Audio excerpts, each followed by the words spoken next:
Two breaking stories are shaking the football world, especially for Cleveland Browns fans. The first involves a former NFL player who suffered a terrifying medical scare right on the field in front of dozens of families. The second? It's coming straight from the Browns' locker room, where tensions are hitting a boiling point. Patience is running thin, and a familiar name is right in the crosshairs. Stick with me. These are the latest updates on the Cleveland Browns. Let's start with what happened far from the NFL spotlight, but sent shockwaves through the football community. Scary moment on a youth football field this week, as former South Carolina and Cleveland Browns quarterback Connor Shaw collapsed mid-game while watching his son play. It happened just about 15 minutes into an 8U flag football matchup on Wednesday. And yeah, it was serious enough that Shaw needed CPR right there on the field. The 33-year-old was rushed to Prisma Health Greenville Memorial Hospital, where he was placed in the medical ICU. As of Thursday morning, he's stable, and that's the best news anyone could hope for after a moment like that. The city of Simpsonville, where it all happened, released a statement saying their thoughts and prayers are with Shaw and his family, hoping for a full and speedy recovery. Plenty of folks from the football world have shown support, including former Clemson OC and South Florida head coach Jeff Scott, who posted on social media simply, "Praying for Connor Shaw."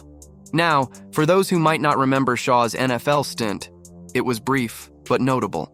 Undrafted out of South Carolina, he got a shot with the Browns and actually started a game in 2014.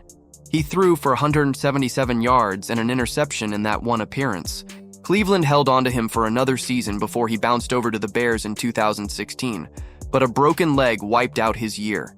He tried to make the roster in 2017 but didn't stick.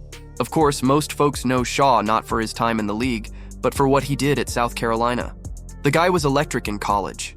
A 3-star recruit out of Flowery Branch, Georgia, Shaw became an absolute legend in Columbia. From 2010 to 2013, he went 27-5 as the Gamecocks starter, and get this, never lost a game at home, going a perfect 17-0 in front of the home crowd. He threw for over 6,000 yards, 56 touchdowns, and just 16 picks, and added 17 more scores on the ground. He even caught a touchdown pass in his final game. A Capital One Bowl win over Wisconsin to cap off the 2013 season. After his playing days ended, Shaw didn't stray far from the game. He jumped into coaching for a bit, helping out South Carolina's quarterbacks during the final stretch of the 2020 season. A year later, he shifted into a player development role with the program, and in 2021, the school honored him by inducting him into its Athletics Hall of Fame. And if that off-field scare was intense, what's happening inside the Browns right now is even more serious, and it just dropped. The pressure cooker is officially on in Cleveland, and it's heating up fast. 2 weeks into the 2025 NFL season, and the Browns are already sitting at a frustrating 0-2. The fan base, which entered the year hoping for at least some kind of progress, is being met with the same old uninspiring product. The offense? Stuck in neutral. The defense? Hanging in there but not enough to mask the bigger problems. And Joe Flacco? Yeah, let's just say the magic from last season didn't make the trip to 2025. Now, all eyes are turning toward head coach Kevin Stefanski. And not in a good way. The noise around his job security is growing louder, especially after longtime Cleveland sports voice Tony Rizzo lit the match on ESPN Cleveland's The Really Big Show. He didn't sugarcoat anything. "The offense sucks right now. Our coach is an offensive coach," Rizzo said bluntly. "You're riding a big losing streak." At what point are they going to start pointing the finger at Kevin Stefanski?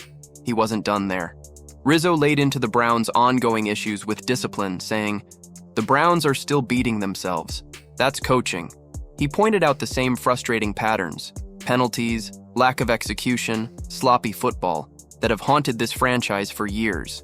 And while Stefanski's not the only problem, Rizzo's message was clear.